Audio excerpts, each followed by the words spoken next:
Good. All right. We're already rocking and rolling, it seems. Fantastic. Fan freaking testicle. Hello, everyone. Yes, great. I don't know why I'm speaking like this, but Happy New Year. Anyway, to end the year, I figured let's do something semi-media like. Let's focus on something potentially negative and controversial. Keyword potentially. So, well, what I want to do is I want to make damn sure that we cover something that is of great interest to me. So this year, I have done something relatively new for myself. I've gone around the west side here of the Portland area, and I recorded and shared with you different perspectives of, urbanism and housing stock that has been recently been constructed and opened within the last, say, 2 to 4 years. And then obviously, I have started to show you also the plans that, like, say, the city of Beaverton via Bura, Bura, has in the works to be able to redevelop 5 different properties across downtown Beaverton. A lot of this obviously is via Metro as well, because the whole idea is they want to do as much as they can to do, fair and inclusive housing. So basically anything that is specialized under their special program that gets this extra funding, which is for people that are low income, people that are, single mothers, escaping bad situations, obviously women escaping bad situations that need it, obviously homeless people, uh, mentally ill people, anybody, immigrants, people who need potentially housing more than the average person, obviously, uh, before anyone else, to get them off the streets, of course, and to hopefully help them therefore have an address so then they can have a job. And you get the idea, because that's the basis of how that works. That noted, there has been a lot of construction in 2025 across the area, and in 2024 actually, of brand new housing stock. Mass majority of it is literally all the mass majority of it is focused on that exact type of housing. That noted, it's been averaging about roughly 4,500 units of new housing, most of it in that specialized, probably about 80% of it in that specialized category across the Portland metro area here in Oregon for the last handful of years. This year and last year, they've averaged closer to around 6,000 new units of housing that they've been able to complete and open up so that these people can get in there. This is important, of course, because if you can't tell by the title and everything, and obviously the thumbnail here, what this is going to be doing is quite simple. We're going to be reviewing the discrepancies, the disagreement, the butting of heads between the argument that is always the emphasis on, oh, it's all about the housing crisis. That's the problem. We just don't have enough housing, and we need specialized housing for these people so that way they can get in and off the street, and all that's well and good. The problem is that's at the very surface. You're not actually figuring out what is the problem. What is the reason why you are on the street? That's a massive, massive issue, obviously. So that's the first thing that you have to consider, because obviously people just think, oh, off street, good. Now they have a roof over their head. That's not remotely sufficient, especially considering.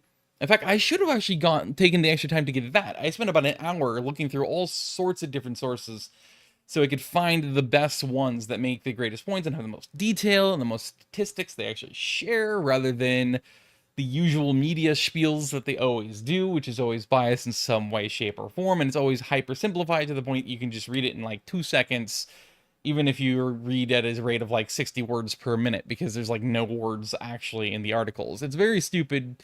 It just does not make any sense. It's very frustrating and moronic, but this is the world of media we live in today. So I wanted to actually like spend the time, and I did that. But while I did that, I just didn't think of it. I should have also looked for the thing I now forgot because I've talked too long. uh, what the hell was it? Right. Looking at, and they do this every few years. They asked, I think the last time they did it was in 2020, I think. I'm pretty sure it was 2020 because I think that was also the year that November Measure 110 got voted to pass, and then it wasn't anything like they promised. It was actually exactly a bastardization and a hyper simplified version of it where they're like, hey, let's skip all the necessary steps to set up, addiction treatment centers and addiction treatment programs and trainings and everything else for these people that desperately need it. Let's throw that all out the window. Let's just instantly jump to the last step, which is decriminalization of hard drugs. And of course, that fucking morbidly backfired, as I said it would before it even got voted in favor of. And everything I said would happen did happen. And I have great experience, unfortunately, with addictions because my eldest brother Nathan was a hyper addictive personality. He could get addicted to just about anything, and his whole shtick, his drug of choice was meth. And that's exactly what they found in 2020 when they asked all these different homeless people, what is your drug of choice, because almost all of them were on drugs of some kind. They always said it was meth. And so they're like, okay, why methamphetamine specifically? And it should be inherently obvious to anybody who has basically one single brain cell that has basic functionality in it and uses it correctly, because it's the same reason that Adolf Hitler, back in the day, that's immediately going to get this fucking video probably banned from ever being seen, especially in the VOD, but because I said the evil man's name. But important German historical figure, unfortunately, that really fucked everyone up. This motherfucker, same reasons that he did that. He experimented and they created meth so that way they could stay awake and be way more energized for obscene amounts of time, days and nights straight, without ever having to rest, so that way they could do way more than everyone else on the battlefield. That was the simple way of doing it. Then, of course, they had to kind of modify heroin. I think it's heroin as a downer to make them come back down and then go to sleep from their meth highs, because then they got too psychotic or whatever. It was a whole thing. Anyway, my brother's sugar choice was meth. And he knew all the ins and outs, and including exactly how to make it, what to cut it with, what never to cut it with. He knew every single drug dealer in the area, all the way up through the people who literally ran the pins, the rings.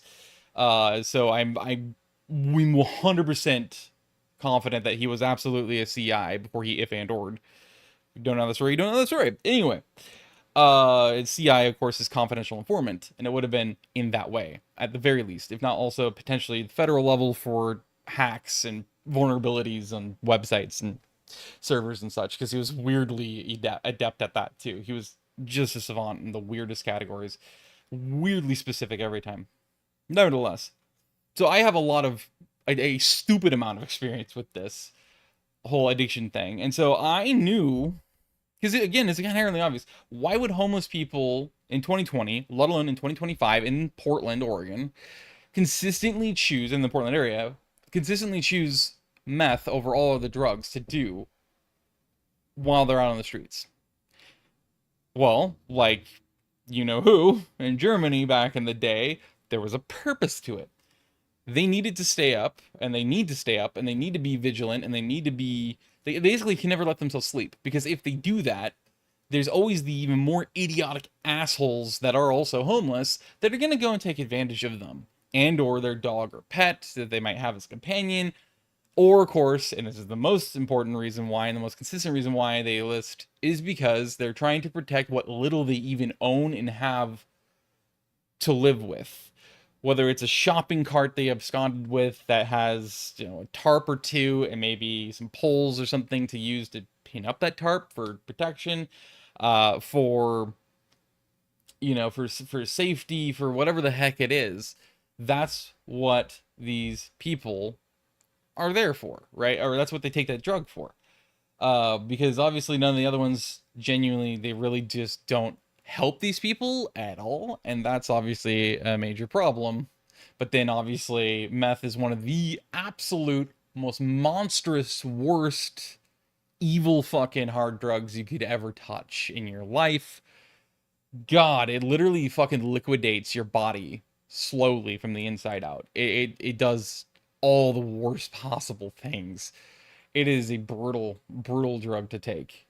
even though it's somewhat understandable as to why these people, the average person, that's why they want to make sure that they're taking it, is because again it's protecting their it's protecting themselves and their what little they own, and that's totally understandable. I mean, you basically have nothing anyway. What little you have, you're going to try to protect with your life. That's always a huge problem. So that that's a huge issue with the homelessness thing, is nobody wants to address the elephant in the room, which is that the majority of them are addicts, especially of meth, and unfortunately a majority of them also are mentally ill. Most of the people that are homeless in the Portland metropolitan area are at least mentally ill, at least an addict, or both. And that's obviously a big fucking problem, because now you have to attack the root of their problem and the cause of their homelessness that way. Meaning you have to go after the root, and the root is the mental illness and or the addiction, the affliction. So now you have to focus on that, because otherwise they're never going to be able to keep their housing. An important thing about the addict's mind is that addicts constantly self-sabotage. Any single time that they end up, especially meth heads actually, every single time that they end up having an opportunity that they're trying to seize in the moment, and they're about to go seize it, and they're about to finally have a great opportunity to be able to get themselves the money and the income, or get themselves the opportunity to get help and better their lives and make themselves safer, they throw it away immediately, because they have to self-sabotage, because they are some of the most insecure and panicked people you will ever come across, especially when it's about themselves and bettering themselves in their lives. They are absolutely the most wildly paranoid people when it comes down to, and distrusting people when it comes down to that stuff. Why? Because they know they cannot trust themselves or their mind. They cannot do it because they are such an addict. They know what's gonna fucking happen. They're gonna fucking use that money the way that they know they can't let themselves, and that's to feed the fucking addiction. It's gonna feed other problems, and they know it's going to do that. And so that's why you talk to almost any of them that have been addicts for long enough, they will tell you that's what they keep doing. They sabotage because they cannot trust themselves to effectively take care of themselves, or to handle their own money or whatever else. That's also why usually these people also will have payees, because court mandates it. It's a mess. So even if you give them housing, there's still a very strong chance they're just not going to be in the right headspace, or have the experience in life and thus the self-trust to be able to go out there and accept that and actually do what else needs to be done to be able to maintain it. They're going to self-sabotage one way or another. It is inevitable. It happens with all sorts of addicts, hard drug addicts, but especially the meth heads seem to do it the most. And again, there is a statistic. I could actually look it up now if I wanted to, and I think I might actually just decide to do that. So give me a moment. See if I can't do that as well, because they do that survey. I just wish I knew what it was called. Also, friendly neighborhood lint roller, although I guess I don't look as much as like that as I did, because now that I think about it, I wore my hoodie, so that's probably all stuck on the inside of my hoodie. Oh, my blankets, I'm breathing that in every night. Anyway, all that lint. What am I doing? Right. Portland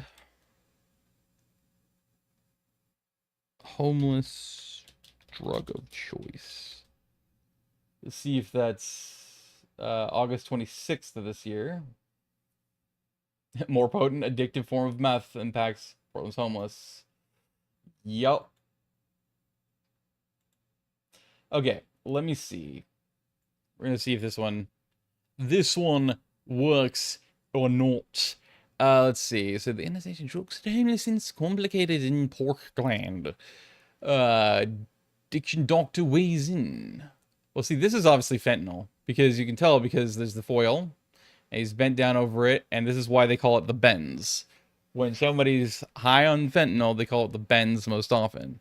The zombie thing is fentanyl. That's what it is. They'll just like, oh, they go like zombies. It's fentanyl.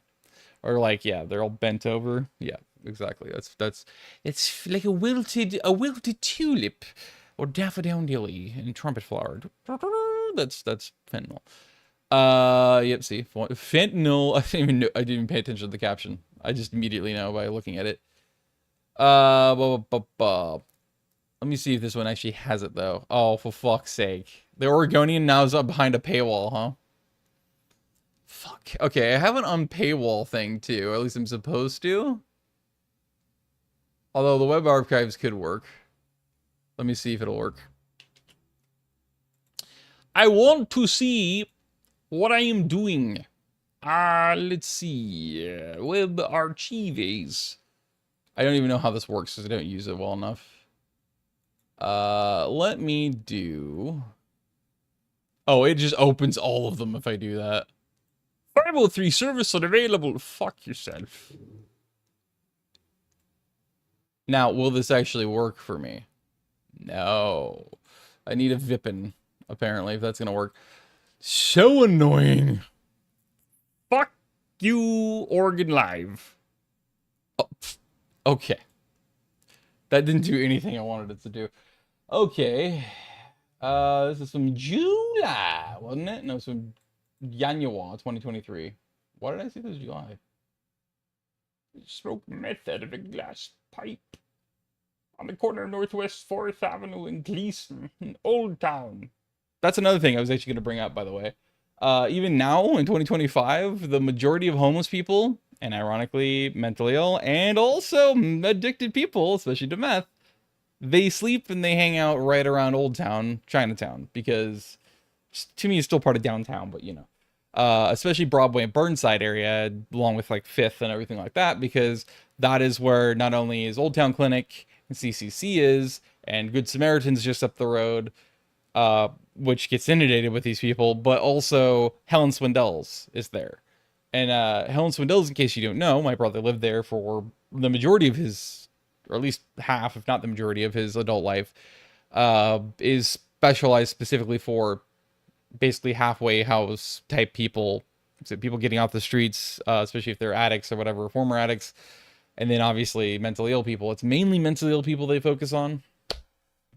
But yeah, so all of it just clicks. And if you ever want to enjoy a nice concert, I highly recommend the what is it, the Rosemont Theater or something like that? It's Rose something Theater.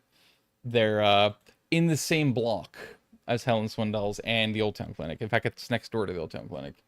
Just don't go to a Ted Nugent concert because it's 45 minutes of political ranting and then Cat Scratch Fever, and nobody likes Cat Scratch Fever. Anyway, yeah. Then good night. P2P myth. Now, it's not helpful because that's also just about myth. Just a special kind of myth. I'd have to fucking inquire to my mom because she's the one to tip me off to the fact that they did it again. So it seems like every 5 years they must, no local outlets must go around and they do that survey of homeless people. But anyway, they go around, they question homeless people and they ask them, what's your drug of choice? Or if they do drugs, and then most of them say yes. And then like, what is your drug that you choose to use or that you use the most or that you just use? And every single time it's meth. And the reason why is always labeled the same. 2020, 2015, 2025, it doesn't matter. It's to keep themselves awake, to protect what little that they have and or themselves. So despite the fact that, especially during the pandemic, they were, including city officials and state and everyone else and the federal government, were all insisting and demanding that anyone was lying if they claimed that it wasn't fentanyl. And that fentanyl did not weigh it. But then actually, if you paid attention to like all the different drug busts that they've been doing over the last 5 years across the metro area, especially the last 3 years, every fucking time, no matter where it was done at, they always find by far the majority of the drugs in these dens are and is meth, different forms of meth. It just is methamphetamine because it is still the dominant drug. By the way, it also, I should mention this, that also proves another fact, is that meth is incredibly cheap and easy to access. Not only is it plentiful, but drug dealers clearly do not charge that much overall for it compared to potentially some other drugs. That's why people that are on, the Oregon Trail card, so the state allowance basically per month to month, anywhere between, I think it's like $200 and something to, I think, like Actually, no, I think because the state fund, I was thinking Social Security, SSI. State funds, I think it's like between 50 and like $250, something like that you get a month.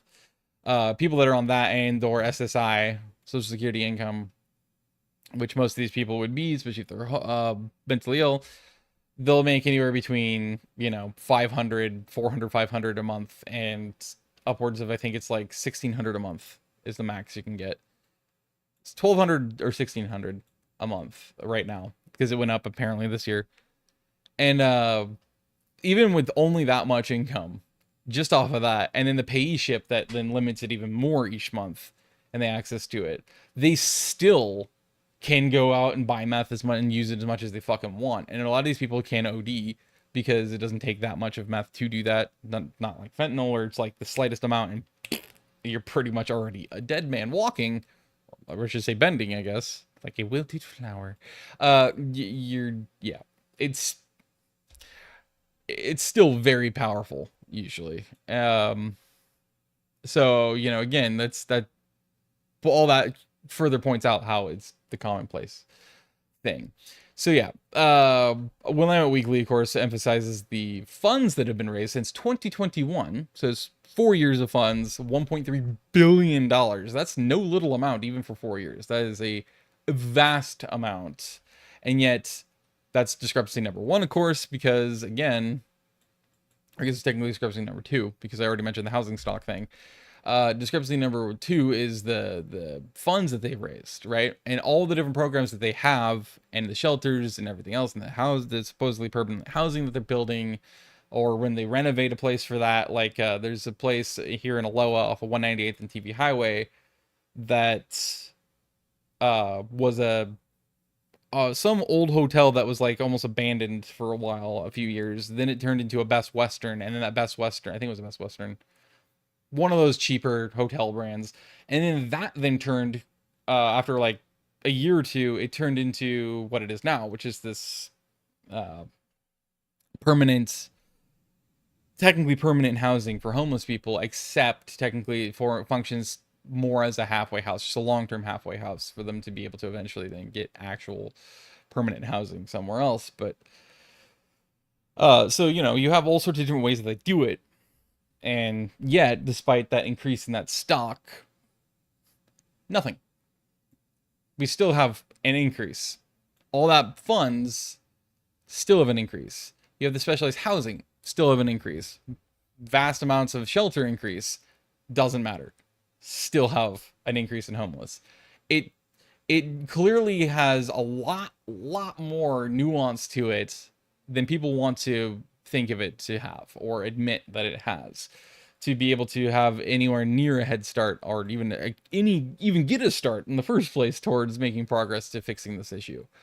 I'd almost argue it's by design, because actually some of these things feature the Hold Proudly, like a Berkshire Hathaway one, which would be this one. Berkshire Hathaway's here. If you scroll up, it's like featuring, of course, it goes all the way back to 2020 for some weird reason. And then it randomly has like 2023 and 2024 stuff in it. It's really bizarre. The majority of it's 2020, so it's like they just got lazy with it, and they're like, here, we'll update various random sections here and there of sections. It's stupid, but if you keep going up, like, they're like, oh, hey, the wealth went way the fuck up overall. The income has gone way the fuck up overall in the Portland area. It's fucking amazing. Look at his resilience, better than the national average. Look at the wages. The wages. 60% of workers are white collar. Fuck me in the anus and call me Mary Angelina, because that is bullshit. Unless they've literally lowered white collar wage, the baseline of white collar wages, so low that now somehow almost 3/4 of the population in the Portland, Vancouver metro area somehow can make white collar wages, which is total horseshit. Either that, or now that I think about it, maybe they just left it as it was like in 2000, where in 2000, if you made over $100,000 a year gross wages, you'd be considered white collar. back then that was the official statistic, was 100,000 or more a year. You're now officially white collar in 2000. But that's because also and even in 90, I think 1990 was, because, you know, back then the money was, and the cost of living was infinitely lower, and the wages were a lot lower than they are now, except technically because the cost of living was substantially lower than in comparison to now, than the wages were then in comparison to now. Yeah, that's why it made sense to call white collar 100,000 or above. So I have a theory, maybe it's actually just they just maintained $100,000 and they just ignore everything else, which does not make any sense. But they tout that, and they tout, you know, the 34% of households earn $100,000 or more annually. But then see, if that's the case, if only 34% of people here in the Portland, Vancouver area earn 100,000 or more, then what the fuck are they considering white collar? They had to have lowered it again. So it wasn't 100,000, and obviously they lowered it again. So now maybe it's like, I don't know, what is it? They cut off $70,000 a year, and somehow above that you're white collar, which obviously is not true. Like, it just doesn't work modern day. But still, with these increases over the years, even through 2023 or 2024, it just keeps increasing every year in the wages, supposedly. In fact, the city of Portland Portland.gov. This is the full, like, report page. I just went to the housing stock one. But they, somewhere in this, I believe it was, they officially emphasized that, like, oh, by 2025, or no, was it 2025? I think it was 2026, was by 2026, so tomorrow, we're supposed to, in a few hours, we're supposed to reach an average of $85,473 a year average wage, which, like, cool, I guess. Like, okay, it increases every year, notably. Great, I guess, but like, that only emphasizes this discrepancy more, because it's like, okay, so the average person's earning more and more, like over $1,000 more every single year at this point, roughly, but it's like $600 to $1,000. I guess that's fine, but like, Jesus, mother of Christ, is that ever a massive stratification of incomes? Because, like, in situations, because how can that keep happening, and yet the homelessness keeps going up in tandem and in lockstep with it, even with the $1.3 billion in funding over the last 4 years, going on 5 now, and it hasn't made a dent. In fact, if anything, homelessness just keeps increasing more and more over time.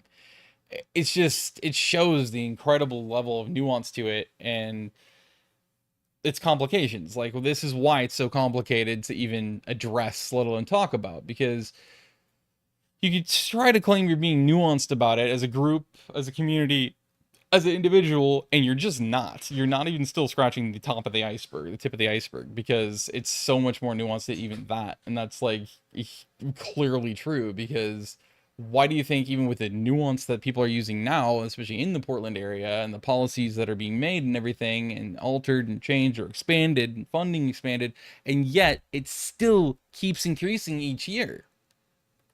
Because it doesn't matter what they're doing or how much more nuance they suppose they get, and it's still not obviously addressing the core and the heart of the problem, the heart of the matter, the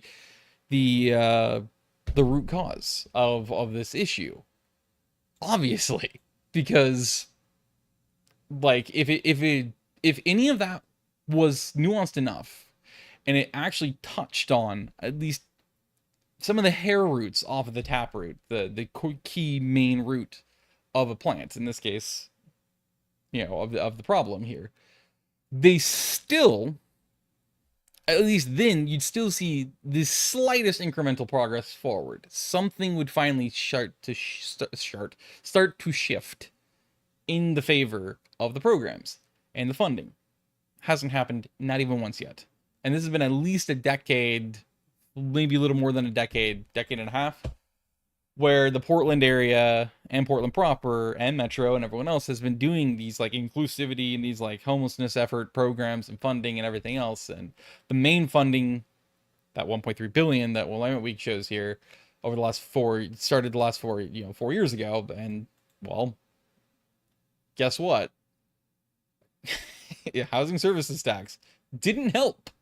Not at all. So there is clearly a lot that has to shift and change before they'll ever start to make even the slightest progress forward and the slightest impact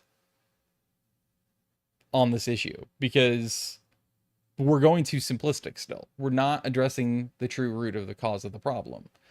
And I do want to emphasize that, factually speaking, a huge issue here with this is that Oregonians especially voting Oregonians, have this one of the most infuriatingly illogical mentalities, which is that they just love to be as performative as possible. Oh my god, do they love to be publicly performative as possible, especially in sociopolitics.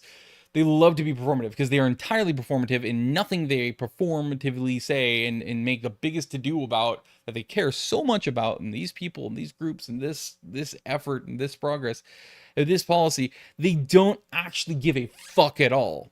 They just support it and vote for it because implicitly, just automatically without thought, because, oh well, it makes me look better.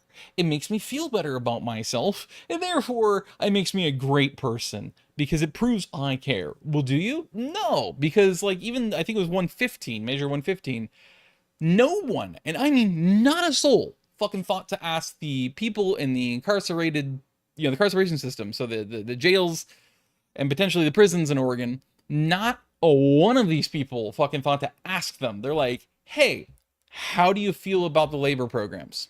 That, by the way, let me ask you how it works, because I want to hear from the horse's mouth on the inside, how do these programs actually work?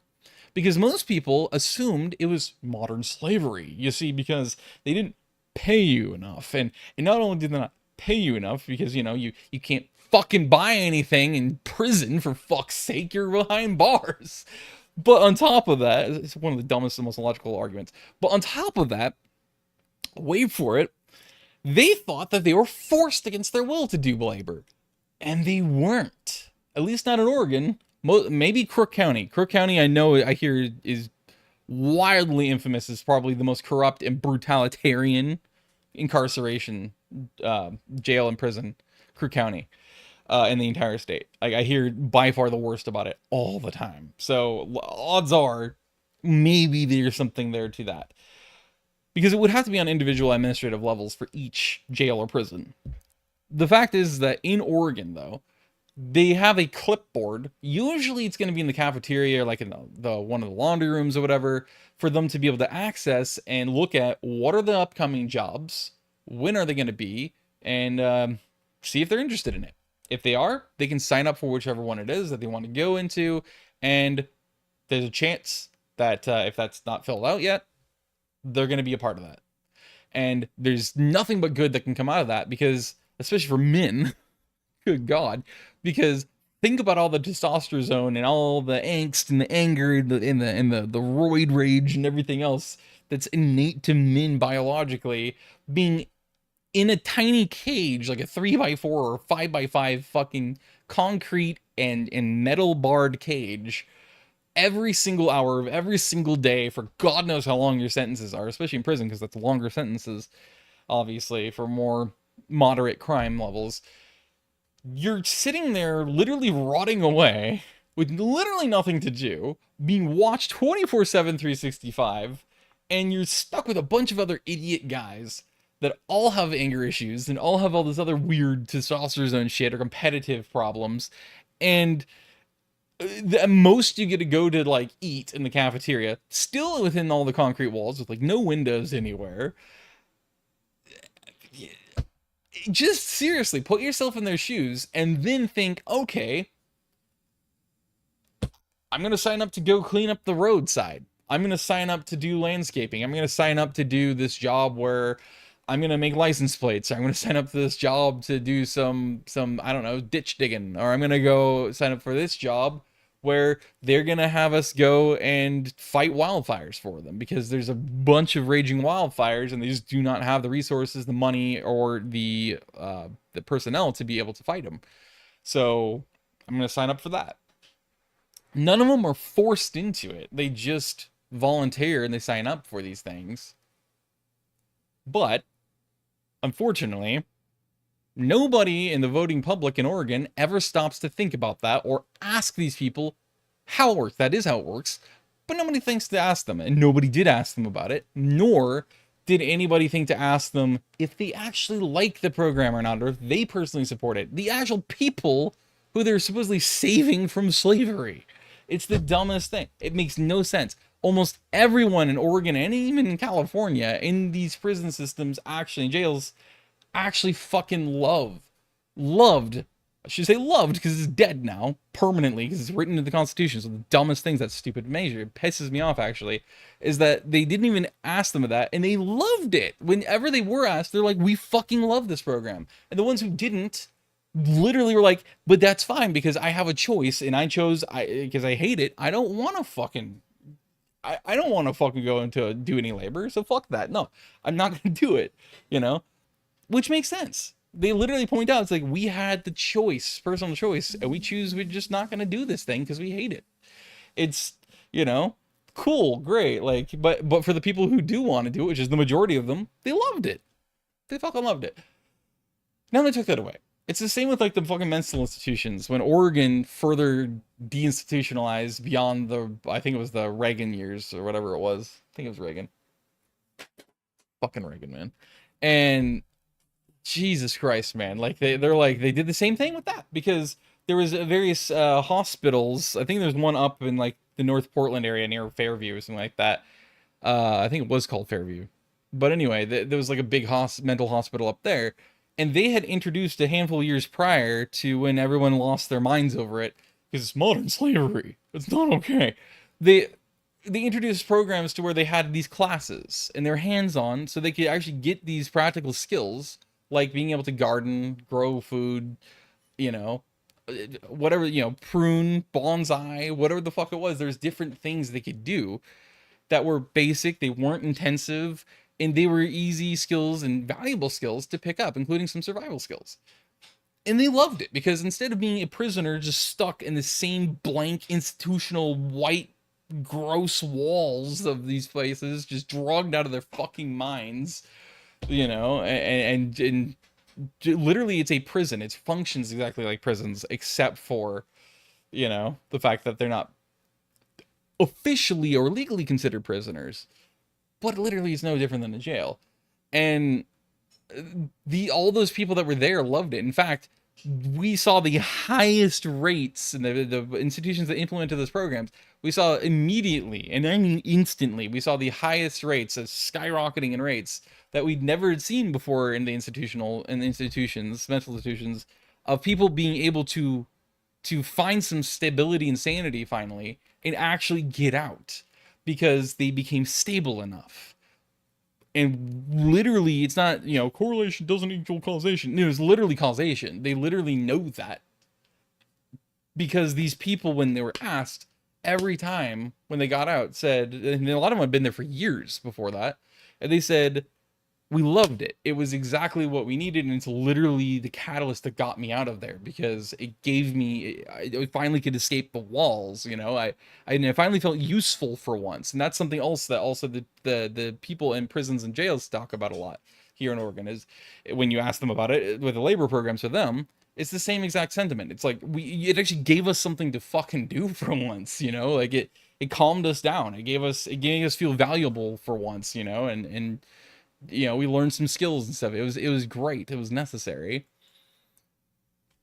And the reason why I mentioned that is because, again, that's The same with like 110 as well. I mean, it's the same. That's just how Oregonians' brains work when it comes down to sociopolitics, because it's always performative. They pretend and they convince themselves of their lie that, oh, I'm so supportive, I'm such a great person. Actually, you're probably one of the biggest prejudiced assholes in existence because of that, because you're fake as can be. You're literally as fake, so fake, you might as well be in LA right now. Like, seriously, just go down to fucking LA. Become a Valley girl, because they're as fake and shallow as can be too. Like you just, they're so performative like that. You don't actually give a fuck at all, because if you did, you'd ask from the horse's mouths. At least, thankfully, when it comes down to the local media, a lot of times they'll go out there, or street roots as well, which is actually for homeless people, in fact, to make some money and be valuable and learn some social skills and stuff. They it's their newspaper. They'll go out. Portland Mercury does this sometimes too, and they'll actually interview the homeless people and they'll ask them questions like that, because that's that's an important thing to know. It's like, okay, so that way you can get another root cause of even more of their issues, right? Especially maybe they didn't have them before when they first became homeless, but now they are an addict because they became homeless and now they had to take meth so they could feel safe enough to their things could feel protected. And then, but then that creates another issue and another barrier and another heavy problem for them to be able to ever get back into a housing and work or whatever else again, because now they have an addiction. It's great to be able to interview the horses' mouths, right? Get the word from them and get their perspective and actually understand where is the root of this issue. Like what is, for the majority of people, what is going on here. And by the way, there is a big discrepancy, well, not a big discrepancy, but I think statistics wise, that is actually a pretty big difference. There's a notable difference, because I'm seeing a discrepancy in reporting where it's either 67 or 61% increase in homeless population year over year. So yeah, it's a lot. And obviously that's a huge issue too, for obvious reasons. Held placed more than 8,700 people in housing and created sustained funding for more than 2,600 shelter beds. But for every 10 people we move into permanent housing, 14 are becoming homeless in Greater Portland. And by the way, I could say in 2020, it was either February 2024 or 2023. I think it was February 2023. One of those two. I was with my dad and my uncle, and we went on a road trip to Astoria from Aloha. So of course, we meandered our way up to Corntown Pass, went through there to get to Highway 30 and went the rest of the way. And if you pay attention to the cliffs and the hills all the way along through Astoria, or to and through Astoria, up above on the south side, obviously, of Highway 30, you can actually see, or at least then you could see, tents on ledges. Like, there's literally homeless people encamped on the fucking cliffs and on the ledges that are prone to potentially, eroding and collapsing, and on the top of the cliffs and on the top of the bluffs and on headlands and everything. And it's just in the random bushes on a little alcove in them. It's wild how you can literally find them anywhere. And I assume a lot of those people probably ended up getting themselves somehow out there and then putting up shack there, because they're almost impossible to get rid of, right? No cop or firefighter is gonna they're not gonna shut down the lane, the eastbound lanes of Highway 30 to access these homeless people. Like, you gotta go, get moving. You're not allowed to exist. Remember that. Go away. Stop existing. Go kill yourself or something. Be valuable like that. And of course, they're not going to do that. And then nobody's going to go and risk, cop even has the balls to risk their life to use rope and chain to get down to the, pull themselves basically down to the wherever the heck they are on the cliffs. It'd be like, you got to go. So I know that's why those people are there. The majority of them, at least, they're in these hard to access places because they know that they can't be accessed, and they know they can't be harassed, and they can't be pushed, and they can't be told they can't exist, aka move. Can't be here, quote unquote. No, you are not allowed to exist, so on and so forth. Which is kind of clever. It's kind of smart. And then at that point, also, they're far enough away from all the rest of the homeless people that, like it is, These homeless people are probably cleaner, and they're probably not less likely to be addicts as well, because they also probably wouldn't have a need to be an addict at that point because they're so far removed from any other homeless people, especially the main majority that are usually mentally ill and or addicts, that they don't have to worry about that all that riffraff. They're completely on their own, you know, which is always interesting. There was somebody off of the Cathedral Tree Trail as well, up in a little clear cut alcove that they had up there, which was kind of smart. But yeah, it's it also shows the degree and how many there really are of homeless people, you know? And of course, that doesn't include the ones that are usually methed out of their fucking gourds and off their meds that are mentally ill and just wandering around aimlessly, especially in the middle of the night, and apparently assaulting people. So that's fun. Just tripping balls.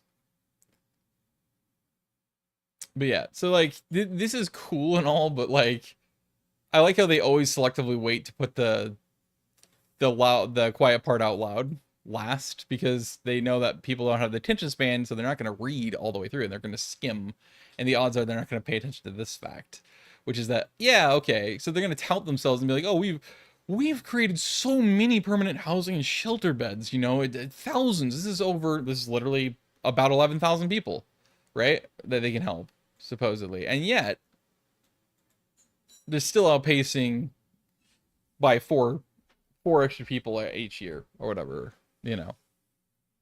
Actually, no, I guess I think that's how that works. I don't know. I'm not good with numbers. I don't remember that statistic or that math there, which one that's supposed to be. I'm pretty sure it's four though. But yeah, it's just like it's just absurd. So by 60 people is just absurd. And then yeah, you have a lot of evictions in Oregon too, unfortunately. There has been a lot of evictions this year, and actually in our complex alone, this year, especially the first half of the year, when Mission Rock had taken over for management here at our complex, uh, our manager, Prasam, actually literally single-handedly drove out at least probably 60 units, apartments worth of people out of the complex single-handedly, because that's how fucking terrible of a manager he was and how bad of an attitude he had. A lot of ego issues and stuff. He conflicted with almost everybody who lived here. Like literally he was about to be sued, personally sued by a coalition of residents here in the complex that probably most of us couldn't afford to move out, and plus we probably didn't necessarily want to consider having to do that. As shitty as this complex is, literally that's what some of the background noise you might be hearing.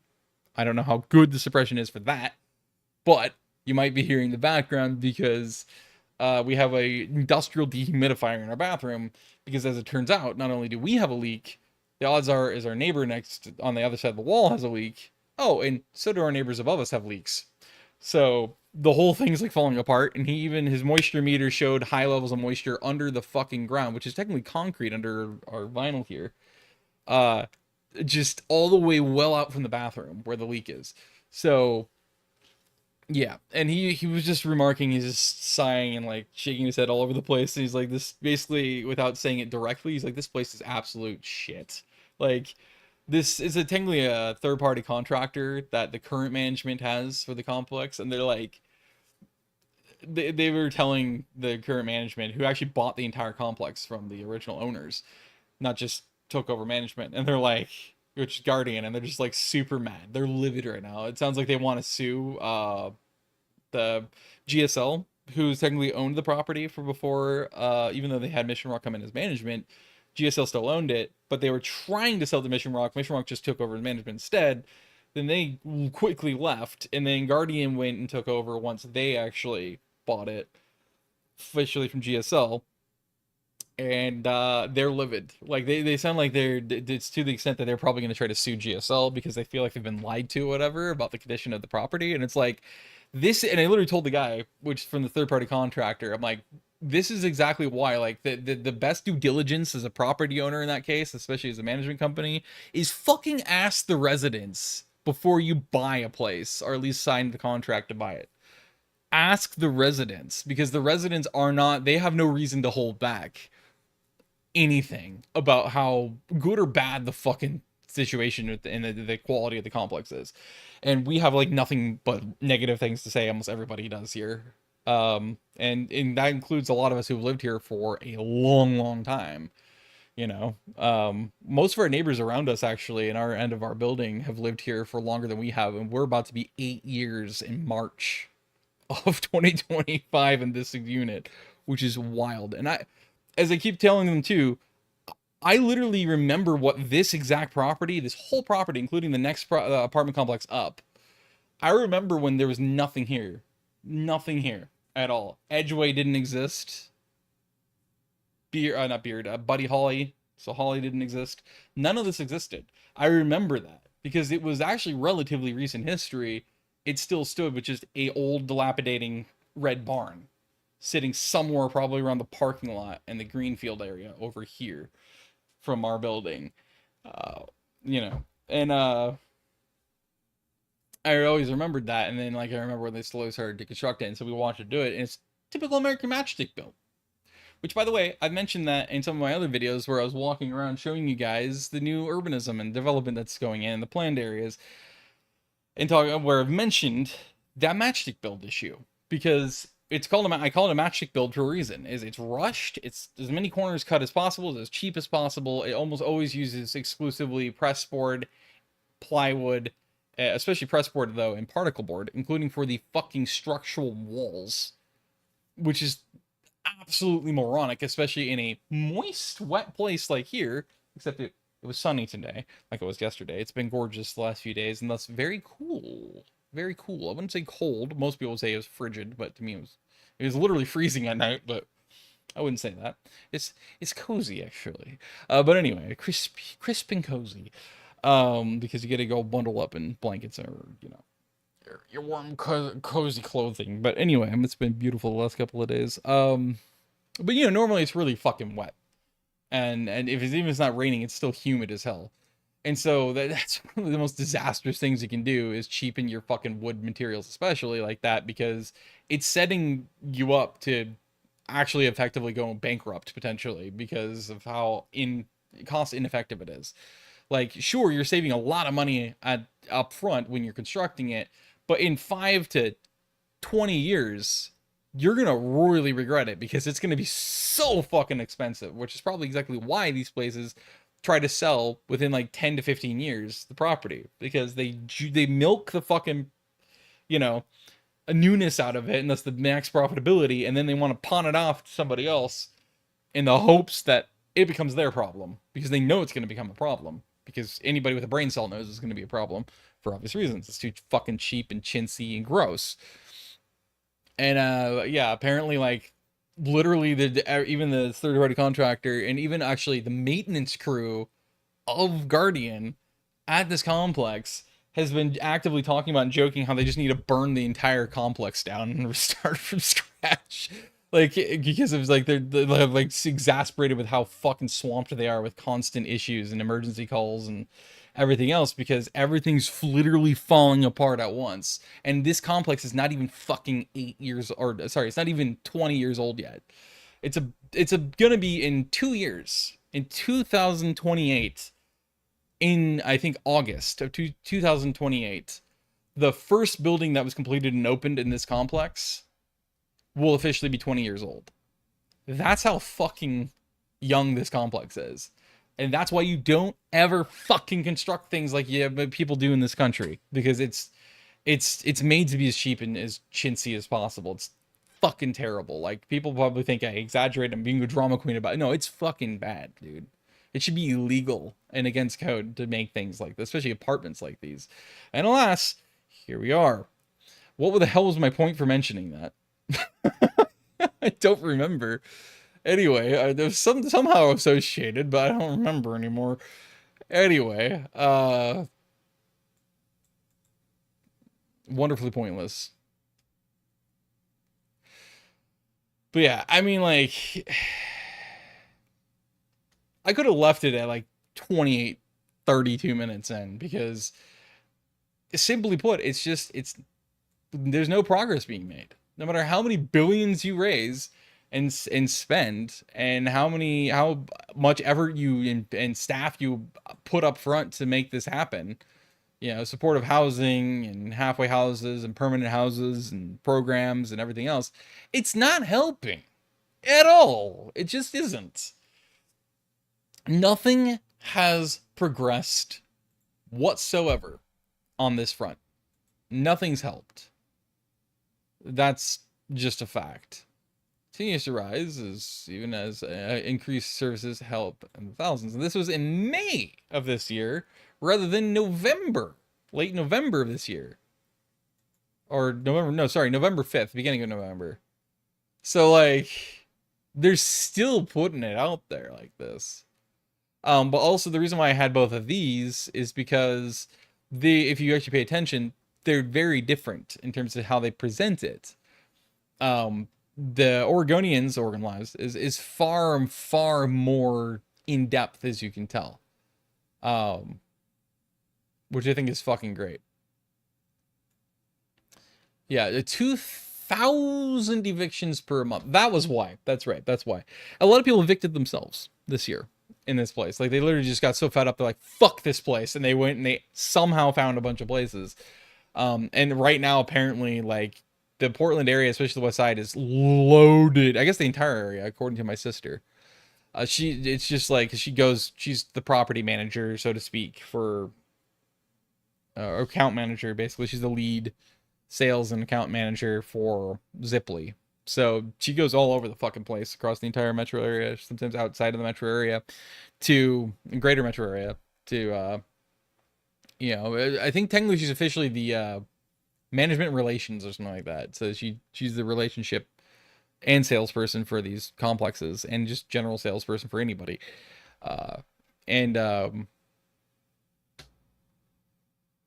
Yeah, she's been telling us off and on the last month and a half or so, like, there is an endless amount of vacancies in apartments across the entire metro area right now. Like, everywhere is vacant. Everywhere has so many fucking openings and units to be able to rent out and move to. And so even me and my mom have considered to, like, look at some other places that have the affordable or low income brackets, so that way we can actually potentially move into a at least somewhat better complex that isn't this shitty. But yeah, it's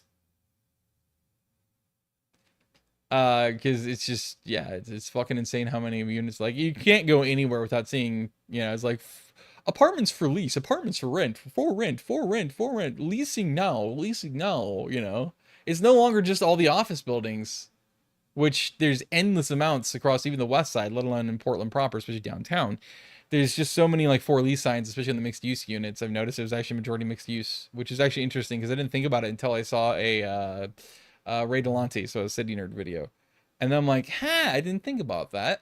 It's almost always all the new modernist mixed use places that supposedly were transit-oriented development, meaning it's also supposed to be for the poorer people, and yet that's where the most expensive rents are typically, always inevitably after that 5-year, I think, grace period or whatever it is, where they're required to by law to have, like, at least 15% of their units below market rate, and then they're like 5 to 10 years, and then once it expires, instantly they jack it way the fuck up, like well above market rate a lot of times, for apartments. And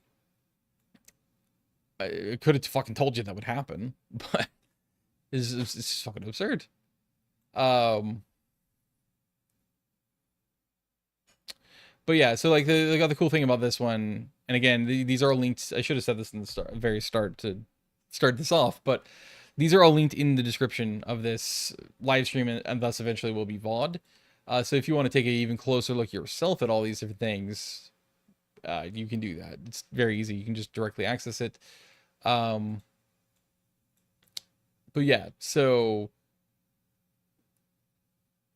one key reason for the increase in failure, but yeah, it's just really cool because they have all the actual, like, charts and shit too. And in fact, apparently they're interactive charts. Look at that. Look at that. Goddamn. Homelessness in Multnomah County exclusively. In 2023, 6,297. 2025, 10,526. Look at the raise too. It's only risen like an average of about 1,000 people each year since 2019. It's gonna average about 4K. It looks like, and then yeah, it hits 2023, and then it just jumps to 10,000. So that's 2,000, two and a half thousand a year, roughly, or two and a quarter thousand a year. All of a sudden, that's a stark jump in increase, man.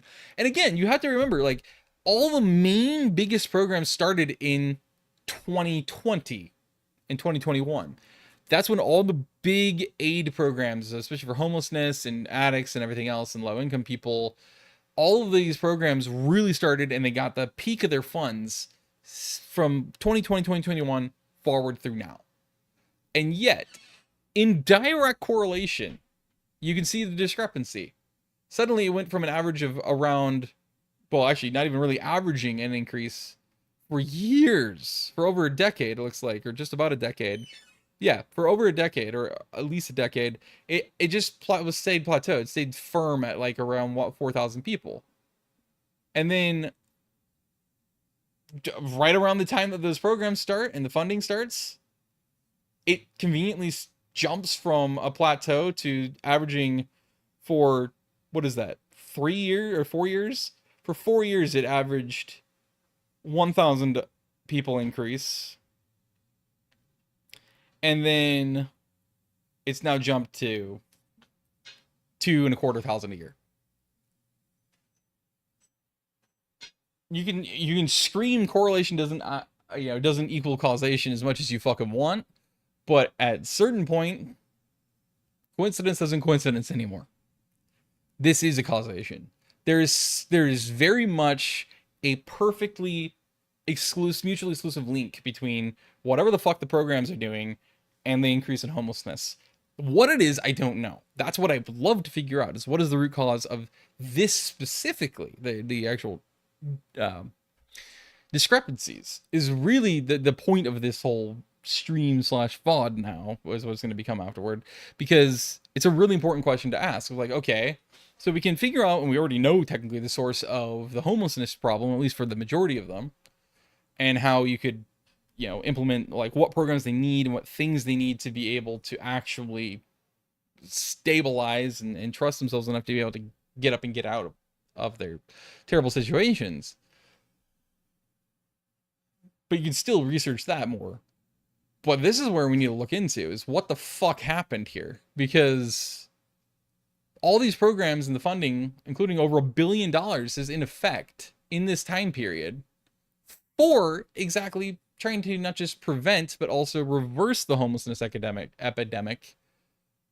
And instead, it seems to have fed it. It seems to have put gasoline on a raging bonfire. Like, what? How? Why? You need to figure out the causation here. Like, what is this correlation? What is the source of this? Because that is massively problematic for obvious reasons. Like, it just doesn't make any sense. Why is this discrepancy present, right?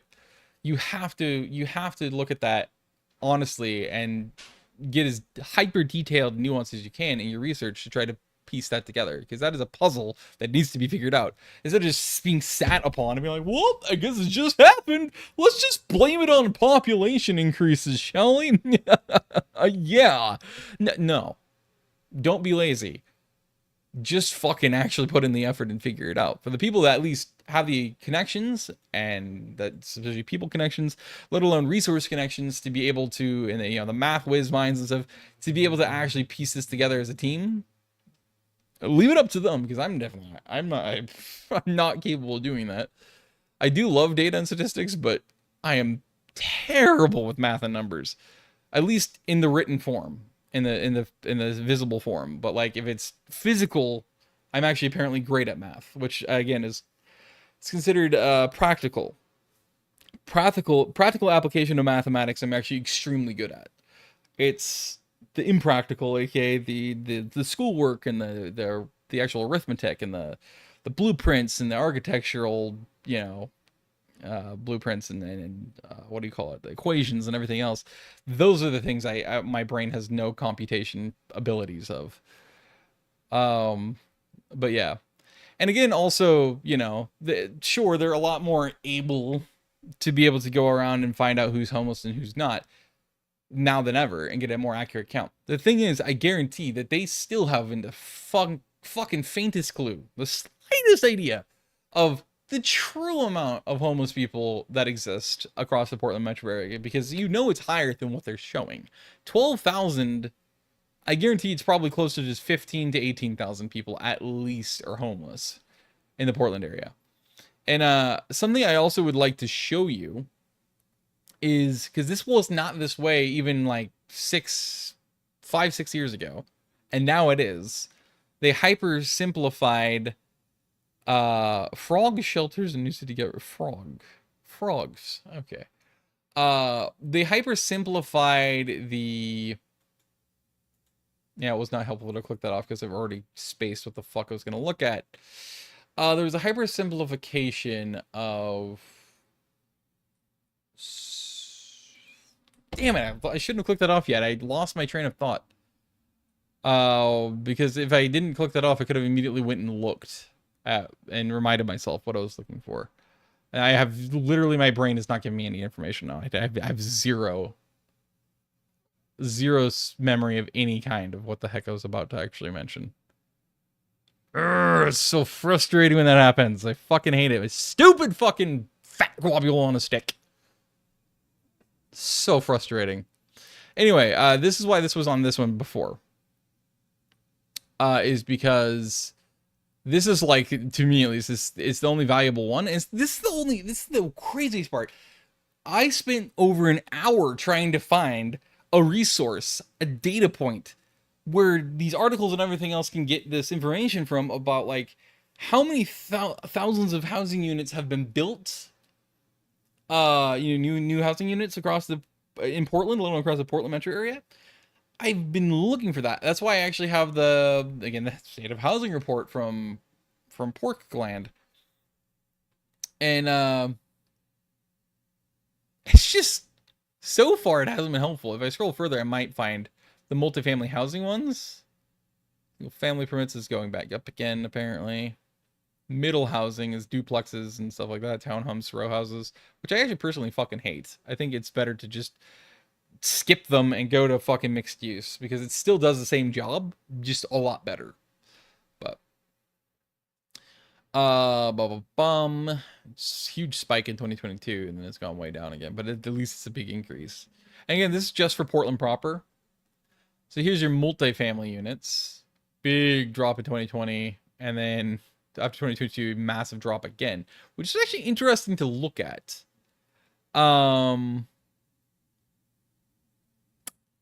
Is it? No, it's rock something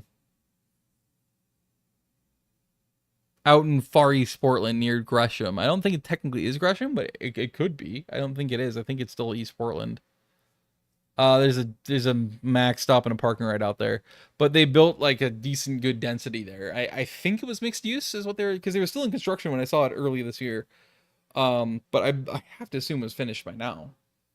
And that was a TriMet TOD project, but it was pretty damn good. And if that has anything to do with this, so this is 2024, but I'm sure that had to have been issued that year, because obviously they had to started the construction on it in 2024 because of where it was this year early on. I think it was February this year. So that's interesting, because also Hollywood, although that would have been 2023, I think. So when TriMet did that with the Hollywood reconstruction. But, as you can see, it's like, well, it's also Central City. It's really big. Oh, one of the discrepancies here, though, by the way, and this isn't really an important discrepancy in terms of homelessness or anything like that, or statistics, but you'll notice that, like, on the Portland government website, they no longer list a lot of their districts / neighborhoods. They're just not here. Like, Boise isn't here, and Delta Park isn't listed. Jansen Beach / Hayden Island isn't here. Like, it's all just missing. And so the only thing you can think of is that And it's not like, statistically, or the statistics list is like, oh well, some of these are going to go missing depending on the list that you're looking at. No, actually, if you pay close attention, these are all the, that's why it's also the same length, right? Because they're all the same district. So it's like, Hayden Island's right here, but Hayden Island, Bridgeton, the fuck is Bridgeton? I guess maybe that's what Delta Park is considered there, then I'm gonna guess. But like, you can't find it on maps because it doesn't exist. Bridgeton doesn't fucking exist. So why in the fuck is there now a Bridgeton, but there isn't a Delta Park? You see what I'm saying? Like, it doesn't make any sense. It feels kind of sleazy and slimy that they would do that, though. Where like, in all other ways, even functionally as a government, I'm guaranteed they still refer to Delta Park as Delta Park, and Jansen Beach is Jansen Beach, and Boise is Boise, neighborhoods, districts.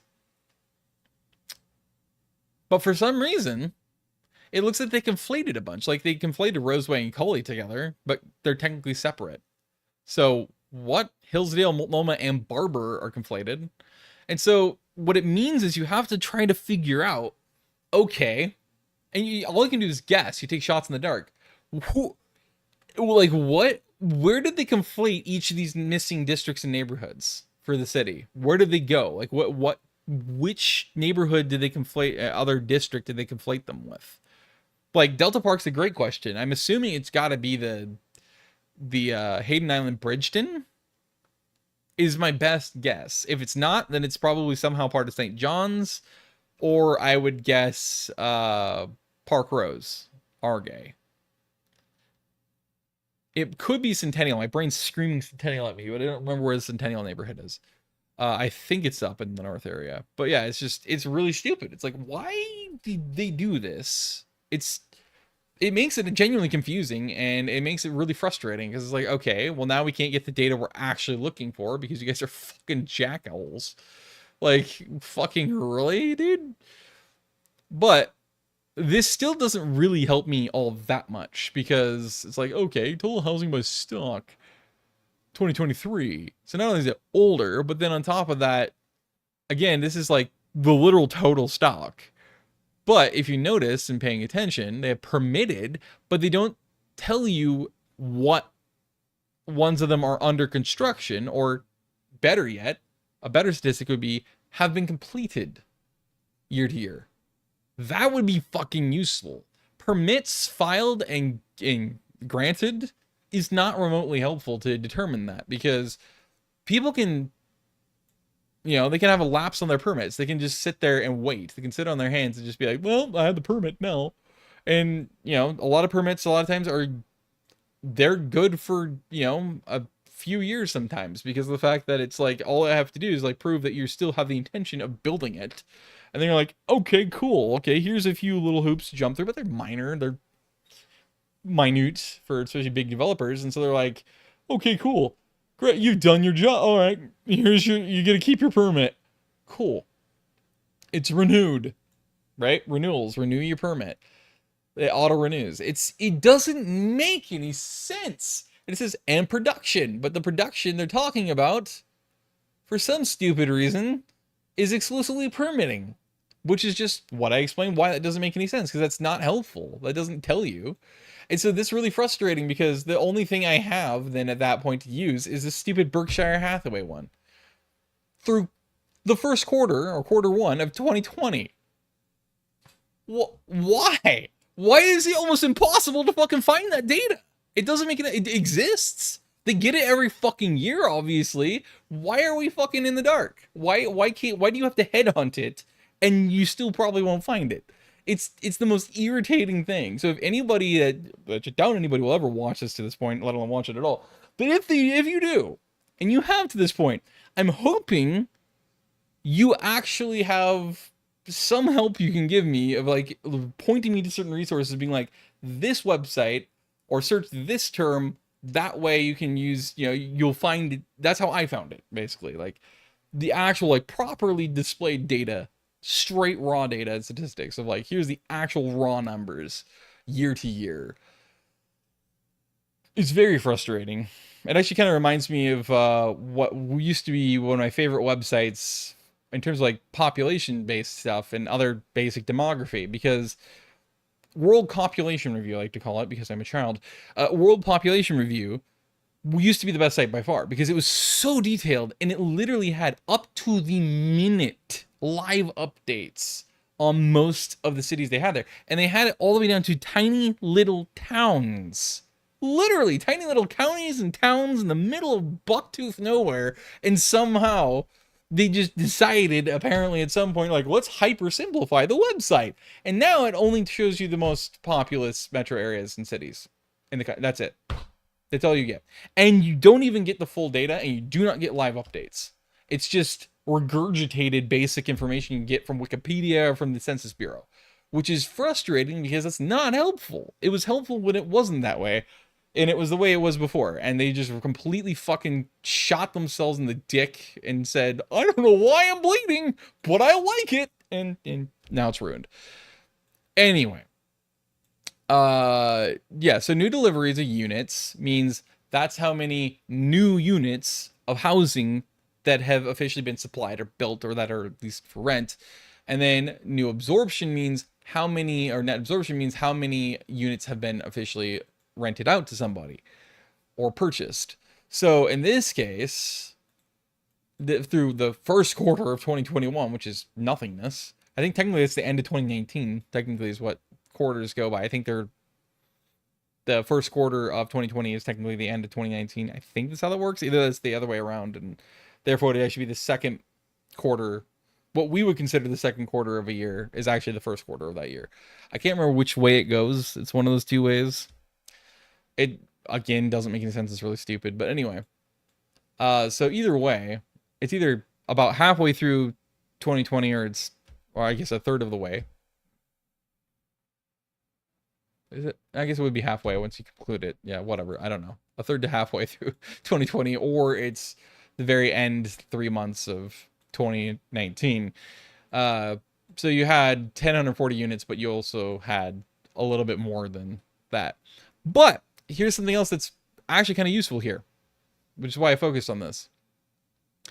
As you can see, the net absorption is this side, as you can see, right? It's this yellow dashed lines, and then the deep kind of teal blue, almost navy blue, is deliveries, aka the new units of housing.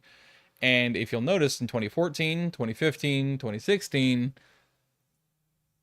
they built way more and had therefore given us way more, and I mean stupidly more, new units of housing in the Portland metro area in all 3 of those years, substantially more than they did rented out, have occupied. So what that should tell you is that we actually had a lot of construction back then of even more housing across the metro area, and yet somehow, despite not really getting rented out at all, I mean, this is over 2,000. It's almost 3,000 more. Yeah, it's almost 3,000 units, new units of housing more than they were able to rent out of the new ones. And 2017 apparently was exactly perfectly matched, if not the slightest sliver below. And then the first time in 2018, rent outpaced new units. 2019, it was slightly the other way around again. And then 2020, through the first quarter of it, this slightest hitch and edge to rentals again over the new units being delivered. So that's actually somewhat useful, but it's about as useful as I'm gonna fucking get. Unfortunately, 95.5% occupancy rate is fucking crazy. That's like unheard of in the modern day, especially around here. I find this to be so dumb. Look at this. That's 76 microbreweries. PDX. You get the idea. Trimeth. 76 million passenger walls. System-wide in 2018. Anyway, there you go. But yeah, oh yeah, right. This is what I was actually talking about before, and then that's what I had forgotten I was going to say. Okay, so this is the point I was going to make earlier as well. This is what they changed it to. So the Metropolitan Statistical Area, Portland, Vancouver, never used to be county-wide. It didn't include the full extent of each of the counties. It never did that. So at some point within the last 5 to 6 years, the government and the Census Bureau officially changed it to be as lazy and oversimplified as possible and include the entirety of each and every county involved in the Portland, Vancouver metropolitan area, which makes absolutely zero sense, as you can clearly see by this. I wanted to have this get larger, and apparently I can't fucking enlarge it. Rude. But anyway, I saw a much larger version of this, by the way. But like, look at that. It includes fucking Mount St. Helens in the monument. It includes almost every single bit of the Gifford Pinchot National Forest, which is fucking wild. Because it includes all Skamania County. But why though? Why does it include all of Columbia? Why does it include any of Columbia County, let alone all of Columbia County?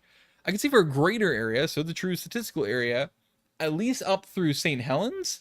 Okay, I'll grant you that. I'll give it to you. Sure, that works. But it needs to be really windy so that it can also only include like maybe quote unquote Warren, which isn't really real, but it's labeled like it is all over the place now. Obviously Sauvie Island, and then like the southern slopes primarily, or at least the far eastern slopes of the rest of the ridges that aren't part of the Tualatin Mountains anymore, okay, West Hills, that extend from the Coast Range over like to the west side of Corntown Pass and all that, right? Or I guess across Corntown Pass through there. But it would go south from there into the actual developing area up through like Helvetia and stuff, right? North Plains, Banks, maybe Buxton, although Buxton also technically doesn't exist, but it's labeled like it does. You know, and then again, like down through McMinnville and Dundee. I wouldn't include Amity necessarily. It's a long enough drive, actually, on a clear highway road that it takes a long time at full speed to get to Amity. And it's a pretty straight shot from McMinnville, which is kind of weird to say, but it actually does. Not as long, obviously, as it takes to get to West Salem, but still. And then you can tell they're not that far apart. So it's like, what? But like, it's not really debatable at that point. Like, yeah, okay, Gaston, maybe follow the dead center of 47 until you get to Carleton and Yamhill, and then you weave steeply back east until you get to Lafayette, and then obviously the northern reaches of McMinnville, and then all of McMinnville to its southern reach, and then it just follows the city boundaries of McMinnville, basically. And then it would go up and follow up to Dundee and Dayton, which apparently it looks like they might actually be Marion County, one of them, if not both, which is absurdly stupid. But either way, yeah, and then go up through there, you know. It would make sense. So considering the following the county lines means you should actually just say, fuck it. Why don't we include all the Salem statistical area too? Because, you know, with Dallas and Monmouth and all of that. And then at that point, the problem is that then you'd have to include Albany, which means you have to include Corvallis, which means you have to include Junction City, which means you have to include Cobourg and Eugene and Springfield. And then it just basically encompasses the whole fucking valley. But then at that point, again, it's the same thing going north, because you also have like, okay, well then at that point, you might as well include the Kelso Longview area and thus Woodland and Kalama. But then you're now so fucking close to you know, Castle Rock, which is even closer to fucking Ford's Prairie and fucking Chehalis and fucking Centralia, and then that's really fucking close to Yelm, which is then really close to fucking Olympia Lacey, which is then really close to the rest of the metro area of the fucking Sound. It doesn't, you see how it doesn't make sense. It's just stupid. They've got so fucking lazy and corner cut happy and addicted. They're like, hey, let's just reform the major metropolitan statistical area to include the entirety of each of these counties and call it good. Fucking the whole western 50% of Mount Hood's physical form is fucking now in the Portland metro area. What? Basically, fuck, what is it? What is the city across from Hood River again? Effectively, Hood River and it are actually pretty much now in the Portland metro statistical area. It just doesn't make, it's super irritating for me. Because it doesn't make a lick of sense. It just doesn't. Okay. So this was also interesting too. Is this Window County homelessness as of October 25. So you'll notice something. It has 16,886 people as homeless versus the 12,042 or whatever the fuck it was that all the rest of the statistics have been reported of as of November 5th. Which means they're technically getting this from the same sources. But you also see that even though it supposedly helped them be able to further contact and survey and identify the homeless people and actually get them displayed and listed, why the fuck, if that's the case, how the fuck is there still 4,000 plus people unaccounted for? And it's like, no, I don't know. I don't know. They could be alive or dead. They could be homeless. Maybe they figured something out. Maybe they moved somewhere else and were homeless elsewhere. I don't know. Oh, but we couldn't find 4,000 fucking people. They went missing. No, who cares? Whatever. Anyway, you're poor. You're dispossessed. We don't count you. Fuck you. You don't matter. We only like to perform until we pretend you matter. But if we can't find you, you don't matter. Because none of these people, even we are identified, don't really matter to us. That's technically if they were honest. Most of these people. But anyway. Basically 17,000 people are officially homeless. Because these people obviously means they were homeless originally. And or potentially they aren't able to be categorized because sheltered, unsheltered. But I did not click on anything, dude. But the weird way that they do that. Oh my god. Why did you do that? The weird way that they do this calculation stuff, right? And then they define sheltered, unsheltered, because it's apparently a very different kind of homeless. What? In fact, actually, I would argue if you have shelter, especially if it's long-term or permanent, can you really be considered homeless? I would argue no, because homelessness necessarily to me requires you to be unsheltered. That's just me. I think that should be included, which of course means, yes, you should obviously be including people that are living in their cars or old dilapidated RVs or whatever else in a tent, because technically in tents is still technically shelter. Even if it leaks, it's still technically considered shelter. If they built themselves a little hut or a hovel, that's still technically shelter. But you can see how I think it's just really stupidly semantic and pedantic about it. That's what they do, though, unfortunately, with these things. And so they exclude or ignore certain other aspects or certain types. And it's like, what? And so those could also be the unknowns as well. Because they're like, oh, we can't categorize them. Oh, well. Not my problem. It's so dumb. So, that note, I still need a drink. I'm still not drinking for some reason. I don't know why. I'm too busy blabbing my ass off.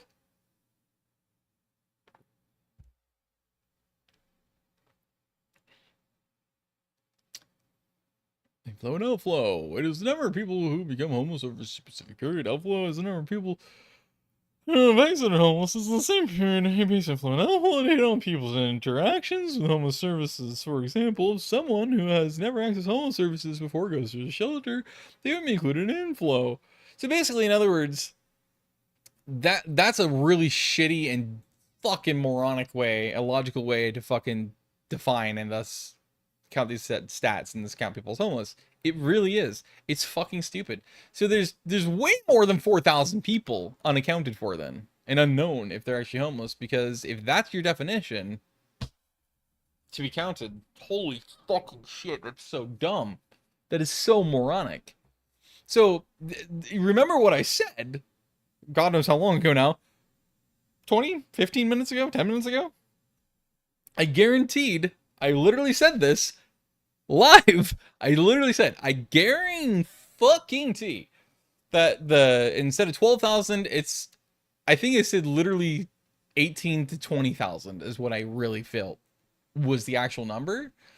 But then if they already have basically 17,000 here, then actually the odds are it's going to be 24 to 28,000 people are homeless. And it's just that this discrepancy and the discrepancy are described before then scrolling down here and then finding out their definition, how they count people, that means that there's guaranteed to be at least 24, 28,000 people in the Portland metro area that are homeless. This, of course, isn't just in Oregon. This is now including the Vancouver area, which people rarely do, including here or in Washington. But still, it is technically part of the greater metro area, because obviously it's the Portland Vancouver metro area is actually the full name, or Portland Vancouver Hillsborough, or Portland Hillsborough Vancouver. I think it's Portland Hillsborough Vancouver metro area. Hillsborough. Everyone else can go fuck themselves, apparently. They're not relevant enough. Anyway, yes. So, there is that. Hubba hubba. But, like, look at this spike, dude. At the end of the year. From July, in August, up through September and October. Just a skyrocket. Skyrocket. So, a load more people all of a sudden became homeless between July and October. Actually, that might be August and October. It's August. And that's substantial. Supposedly in April 2024, though, or May 2024, the people exiting homeless, supposedly, however the fuck they define that, actually, yeah, did that well. They actually have an overdose dashboard, which I guarantee is illegitimate as well. I think I've done a video or stream a year or two ago where I ranted about that, because it pissed me off so much, because it's a lived experience that you just know, especially, again, like I said at the beginning, where my oldest brother and all the people he associated with and all the people who haunt, around Helen Swindell's and in Helen Swindell's, you can't not in live time learn and experience firsthand, secondhand, and thirdhand exactly how rampant the overdosing problem is, the drug problem is, what the real drug problems are, and it's almost never fentanyl. It's actually almost exclusively still meth. Always has been, always will be, it seems. And they tried to claim, especially through the pandemic, which is a total fraud.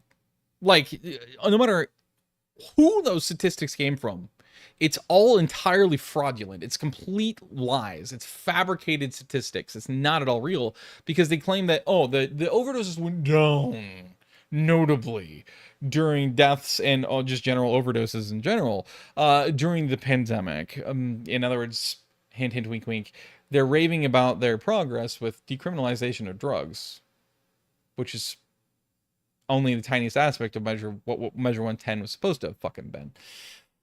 That also is a rant for a different day, for a different video, which I may or may not have done already on Measure 110, because it fucking pisses me off so much, that stupid thing, because it didn't do it right anyway.